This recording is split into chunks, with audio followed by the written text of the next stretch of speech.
ඔබතුමා කතා කරන්න. ගෞරව සභානායක நாட்டினுடைய பாதுகாப்பு ගරු සභානායකතුමා මෙයා හැමදාම කතා කරනවා. ගරු කතානායකතුමනි මෙතුමා හැමදාම කතා කරනවා. மிக முக்கியமாக கவனம் செலுத்தப்பட வேண்டும். பல இடங்களில் பல கொலைகள் அல்லது பல விடயங்கள் நடைபெற்று ගරු මන්ත්‍රීතුමා ගරු 92 ආයේ ඒත් ඒ කාරණා මොකද්ද කියන්නේ? මයික් එක දෙන්න කලින් මට කියලා තියෙනවා ඉතින්. කරු සභානායකතුමා මම සිංහලෙන් කියන්න මේක.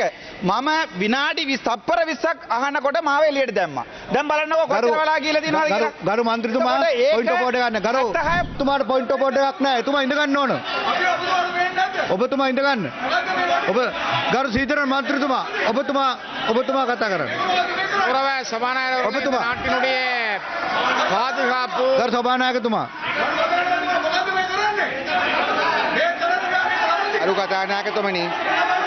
ගරු කතානායකතුමනි අපි ඉතා පැහැදිලිව ඔබතුමාට කිව්වා. අපි ඉතා පැහැදිලිව කිව්වා මේ මන්ත්‍රීවරයා හැමදාම ස්ථාර නියෝග වංචා කරනවා. ස්ථාර නියෝග වංචා. මෙතන ආපු ප්‍රශ්නේ තමයි කෞශල්‍ය ආරියරත්න මන්ත්‍රීතුමියට මෙතුමා අපහාස කළා. කෞශල්‍ය ආරත් මන්ත්‍රීතුමියට අපහාස කරා. මෙයා හැමදාම කතා කරනවා. ගරු කතානායකතුමනි මෙතුමා හැමදාම කතා කරනවා. மிக முக்கியமாக கவனம் செலுத்தப்பட வேண்டும். பல இடங்களில் பல கொலைகள் அல்லது பல விடயங்கள் நடைபெற்று ගරු මන්ත්‍රීතුමා பிரதம அமைச்சரும் கல்வி உயர்கல்வி மற்றும் தொழிற்கல்வி அமைச்சருமான கௌரவ கலாநிதி கருணி அமரசூரி அவர்களை இன்றைய கேட்பதற்கு ගරු සීතරන් මන්ත්‍රීතුමා ඔබතුමා කතා කරන්න. குறித்த ஒரு பாடத்திற்கு நிலவும் ஆசிரியர் மற்றும் ගරු සීතරන් මන්ත්‍රීතුමා அடிப்படையிலேயே ගරු සීතරන් මන්ත්‍රීතුමා ඔබතුමාගේ 27 අධියෝගය 27 යටතේ ඔබගේ ප්‍රශ්න ඉදිරිපත් කරන්න. ගරු සීතරන් මන්ත්‍රීතුමා 27 இந்த விடயங்களும் கருத்தில் கொள்ளப்படாது நீண்ட தூர பிரதேசங்களுக்கு கட்டாயத்தின் அடிப்படையில் நியமனங்கள் வழங்கப்படும். ගරු සීතරන් මන්ත්‍රීතුමා ගරු සීතරන් මන්ත්‍රීතුමා ஆசிரிய மாணவர் சொந்த மாவட்டங்களில் பற்றாக்குறை உள்ளபோது அம்மாவட்டங்களுக்கான இடஒதுக்கீட்டின் அடிப்படையில் உயர்கல்வி வாய்ப்பை ගරු සීතරන් මන්ත්‍රීතුමා ඔබතුමා කතා කරන්න. பாடசாலைகளுக்கு நியமிப்பதால் இரு இடங்களுக்கும் ගරු සීතරන් මන්ත්‍රීතුමා ඔබතුමා කතා කරන්න. நிலை ஏற்படும் என்பதை உணர்ந்து கல்வியற் கல்லூரிகள் நூறான ஆசிரியர் நியமனங்களை ගරු සීතරන් මන්ත්‍රීතුමා அமைச்சர் நடவடிக்கை எடுப்பாரா? ගරු සීතරන් මන්ත්‍රීතුමා ඔබතුමා කතා කරන්න. ගරුතුමා මේ සම්බන්ධයෙන් ගරු ආරක්ෂක අමාත්‍යතුමා දැන් පිළිතුරක් ලබා දුන්නා. ගරු இந்த விடயம் தொடர்பில் உதாரணமாக இந்த நாட்டிலே ඔබතුමා ගරු අර්ජුන මන්ත්‍රීතුමා ඔබතුමා පොයින්ට් බෝඩ් එක මොකද්ද? பாதுகாப்பு தொடர்பிலும் 92 92 ආයේ ඒත් ඒ කාරණා මොකද්ද කියන්නේ? මයික් එක දෙන්න කලින් මට කියලා තියෙනවා ඉතින්. කරු සභානායකතුමා මම සිංහලෙන් කියන්න මේක. මම විනාඩි 20 තප්පර 20ක් අහනකොට මාව එළියට දැම්මා.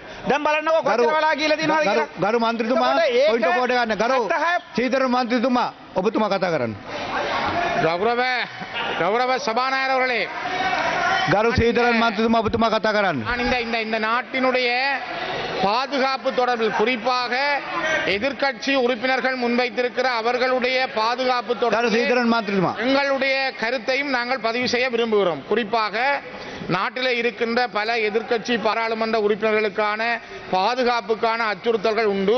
இந்த நாட்டிலே பல இடங்களில் கொலைகள் சம்பவங்கள் நடைபெறுகின்றன. இதற்காக நான் நினைக்கிறேன் பாதுகாப்பு அமைச்சர் சொன்ன விடயங்களையும் நாங்கள் கருத்தில் எடுக்கிறோம். இருந்தாலும் கூட இந்த விடயம் இன்னும் அதிகமாக கரிசனையில் கொள்ளப்பட வேண்டும் என்பதை நான் இந்த இடத்திலே பதிவு செய்து கொள்கிறேன். மிக முக்கியமாக நான் நினைக்கிறேன் இன்று எனக்கு பிரதம அமைச்சர் கலாநிதி கருணி அமரசூரி அவர்களிடம் என்னுடைய கேள்வி ஒன்று இருக்கிறது. அந்த கேள்வியை தானே நான் நினைக்கிறேன். எனக்கு சந்தர்ப்பம் இப்பொழுது அந்த கேள்வியை நான் கேட்கிறேன். பிரதம அமைச்சரும் கல்வி உயர்கல்வி மற்றும் தொழிற்கல்வி அமைச்சருமான கௌரவ கலாநிதி கருணி அமரசூரி அவர்களை 2025 இன்று 20ஆம் தேதி கேட்பதற்கு முதலாவது ஒரு மாவட்டத்தில் குறித்த ஒரு பாடத்திற்கு நிலவும் ஆசிரிய ஆளணி வெற்றிடம் மற்றும் தேவைப்பாடு என்பவற்றின் அடிப்படையிலேயே தேசிய கல்வியியல் கல்லூரிகளுக்கான அனுமதிகள் வழங்கப்படுகின்றன என்பதையும் அதே அடிப்படையிலேயே கல்வியற் கல்லூரிகளுக்கு முகழ்நிலை மாணவர்கள் சேர்த்துக் கொள்ளப்படுகிறார்கள் என்பதையும் அமைச்சர் ஏற்றுக்கொள்வாரா? இரண்டாவது, அந்த வகையில் மாவட்டங்களின் ஆளணி தேவைப்பாட்டுக்கு அமைய சேர்த்துக் கொள்ளப்படும் மாணவர்கள் 2 வருட கற்கை நெறி 1 வருட பயிற்சி காலம் என்பவற்றின் நிறைவில் எந்த நியாயப்பாடுகளும் அற்று இலங்கையின் தென்பகுதியில் உள்ள பாடசாலைகளுக்கு நியமனம் செய்யப்படுவது நியாயமானதா என்பதை அமைச்சர் இச்சபைக்கு அறிவிப்பாரா?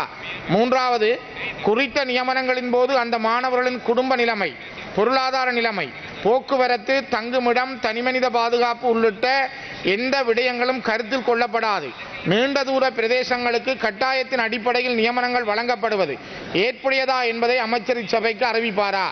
நான்காவது, குறித்த ஆசிரிய மாணவர்களது சொந்த மாவட்டங்களில் பாரிய ஆசிரியர் பற்றாக்குறை உள்ளபோது அம்மாவட்டங்களுக்கான இடஒதுக்கீட்டின் அடிப்படையில் உயர்கல்வி வாய்ப்பை பெற்ற இவர்களை தொடர்பே இல்லாது தென்பகுதி பாடசாலைகளுக்கு நியமிப்பதால் இரு இடங்களுக்கும் அவர்களது மனப்பூர்வமான சேவையை வழங்க முடியாத நிலை ஏற்படும் என்பதை உணர்ந்து கல்வியற் கல்லூரிகளின் ஊடான ஆசிரிய நியமனங்களை அந்தந்த மாவட்டங்களிலே மேற்கொள்ள அமைச்சர் நடவடிக்கை எடுப்பாரா?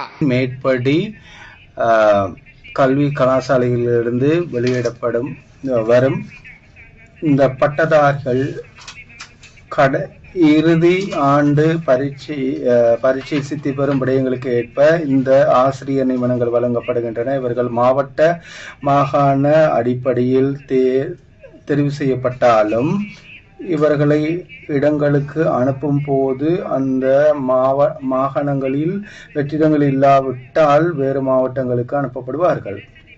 அதே போன்று நாடு பூராவும் அவர்கள் கடமையாற்றுவதற்கு இணங்குவதற்கான நிபந்தனை ஒன்றும் இந்த கல்லூரிகளுக்கு சேர்த்து கொள்ளும் போது சுற்றறிக்கையின்படி வர்த்தமானியில் பிரசுரிக்கப்பட்ட விடயங்களுக்கு ஏற்ப அவர்கள் இணங்கிக் கொள்கின்றார்கள். அதே போன்று மாகாண கல்வி உத்தியோகத்தர்களின் வேண்டுகோளுக்கு இணங்க இந்த வெற்றிடங்களுக்கு ஏற்ப மாகாண சபை பாடசாலைகளில் அதே போன்று தேசிய பாடசாலைகளில் அவர்களது விருப்பங்களுக்கு ஏற்ப வெற்றிடங்கள் நிலவும் ஏனைய மாகாணங்களுக்கு அனுப்பப்படுகின்றார்கள். சபாநாயகர் அவர்களே, இந்த வெற்றிடங்களை நிரப்பும் போது குறிப்பிட்ட உறுப்பினர் எழுப்பிய விடயங்களை நாங்கள் கவனத்துக்கு கொண்டு வந்திருக்கின்றோம். அது பற்றி ஒரு அறிக்கை கிடைத்திருக்கின்றது. இந்த எழுந்துள்ள நிலவரங்களை பார்க்கும் போது நாங்கள் நடைமுறையில் உள்ள விடயங்களை கருத்தில் கொண்டுதான் இந்த வெற்றிடங்களை நாங்கள் நிரப்ப வேண்டும். தற்போதுள்ள முறைகள் தான் கையாளப்படுகின்றன. இந்த முறைகளில் இருக்கும் பிரச்சனைகளையும் நாங்கள் அறிந்திருக்கின்றோம். ஆகவே இந்த சேர்த்துக்கொள்ளும் ஆட்சேர்ப்பு செயல்படிமுறை அதே போன்று ஏனைய செயல்படிமுறைகளில் இருக்கும் நிலவரங்களும் எமக்கு தெரியும். நாங்கள் இந்த ஆசிரியர்களை நியமிக்கும் விடயங்களின் போது அவற்றை மீளாய்வு செய்து அது பற்றி எடுக்கக்கூடிய நடவடிக்கைகள் பற்றி நாங்கள் கலந்துரையாடி வருகின்றோம். அமைச்சர் அவர்களே, நீங்கள் குறிப்பிடுவது போல ஒரு மாவட்டத்தினுடைய பிரதேச செயலாளர் பிரிவுகளில் வேக்கண்ட் இந்த ஆசிரியர் பற்றாக்குறை உள்ள பொழுதுதான் அந்த பற்றாக்குறைக்காக வெட்டுப்புள்ளியின் அடிப்படையில் சர்ஸ்கோரின் அடிப்படையில் தான் இந்த கல்வியியல் கல்லூரிக்கு மாணவர்கள் சேர்க்கப்படுகிறார்கள்.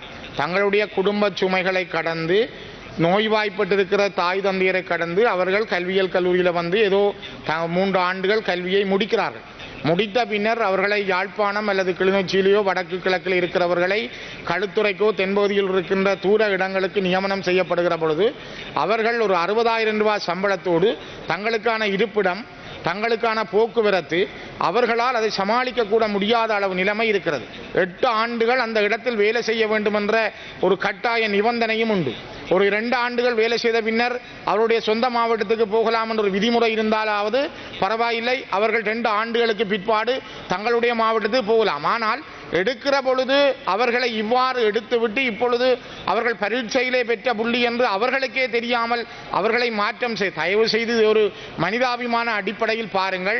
எனக்கு நான் அறிய யாழ்ப்பாணத்தினுடைய தீவகத்தில் இருக்கிற நோய்வாய்ப்பட்டு படுக்கையில் இருக்கிற ஒரு தாயினுடைய மகள் தன்னுடைய தாயையும் பார்க்க முடியாது, இந்த நியமனத்துக்கும் போக முடியாமல் இந்த நியமனத்தை ஏற்காமல் விட்டிருக்கிறார்.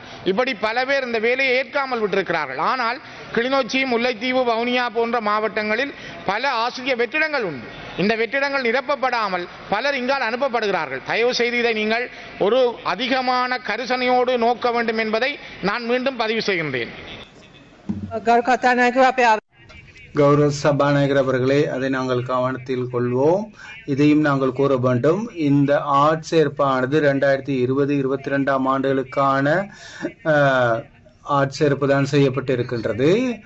அப்போதைய இருந்த நிலைக்கும் இப்போதைய நிலைக்கும் அவர்களது வாழ்வாதார பிரச்சனைகள் மாறி இருக்கின்றன. அவர்கள் இணங்கி இருக்கலாம். தற்போது 5 வருடங்களுக்கு பின்னர் சிலர் திருமணமாகி இருக்கின்றார்கள், பிள்ளைகள் இருக்கின்றார்கள்.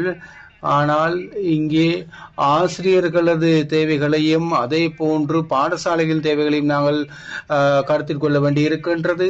ஆகவேதான் நாங்கள் முறையாக இந்த இரு பகுதியினரினதும் தேவைப்பாட்டினை கவனத்திற்கொண்டு நாங்கள் இந்த நடவடிக்கைகளை எடுத்து வருகின்றோம். தற்பொழுது இந்த நியமனங்களை அவர்கள் ஏற்க வேண்டும் என்றுதான் நாங்கள் கேட்க வேண்டும். அதன் பின்னர் ஏதாவது ஒரு செயல்படிமுறையை கொண்டு வந்து அல்லது இடமாற்றம் செய்யக்கூடிய அவர்கள் விருப்பு தெற்கிலிருந்து வடக்குக்கு சென்றவர்களும் இருக்கின்றார்கள். ஆகவே அவர்கள் இணக்கப்பாட்டு அடிப்படையில் இடமாற்றங்களை செய்து கொள்ளலாம். 8 வருடங்கள் ஒரே இடத்தில் சேவையாற்றுதல் போன்ற விடயங்களை கருத்தில் கொண்டுதான் அவற்றை மாற்றங்களை செய்வதில் நாங்கள் கவனம் செலுத்தி வருகின்றோம். 2020-22 ஆண்டு தொகுதியினர் தான் இப்பொழுது அவர்களுக்கு தான் நியமனம் வழங்கப்பட்டிருக்கின்றது. ஆகவே இது தாமதமாக கொண்டு வரப்பட்ட ஒரு நடவடிக்கை இப்பொழுது நடைமுறைப்படுத்தப்பட்டிருக்கின்றது. 2020-22 ஆண்டில் இருந்த நிலைமை அல்ல இப்பொழுது இருக்கின்றது. ஆகவே தற்போதைய நிலைமைகளின்படி முறைகளின்படிதான் இந்த நியமனங்கள் மேற்கொள்ளப்பட்டிருக்கின்றன. ஆகவே தயவு செய்து இந்த நியமனங்களை ஏற்க வேண்டும் என்று நாங்கள் தயவு செய்து கேட்டுக்கொள்கின்றோம். 2 ஆண்டுகள் அவர்கள் நீங்கள் வழங்கப்படுற பிரதேசத்தில் வேலை செய்த பிற்பாடு சொந்த மாவட்டங்களுக்கு செல்லலாம் என்ற விதிமுறையாவது உங்களால் உத்தியோகபூர்வமாக சொல்ல முடியுமா?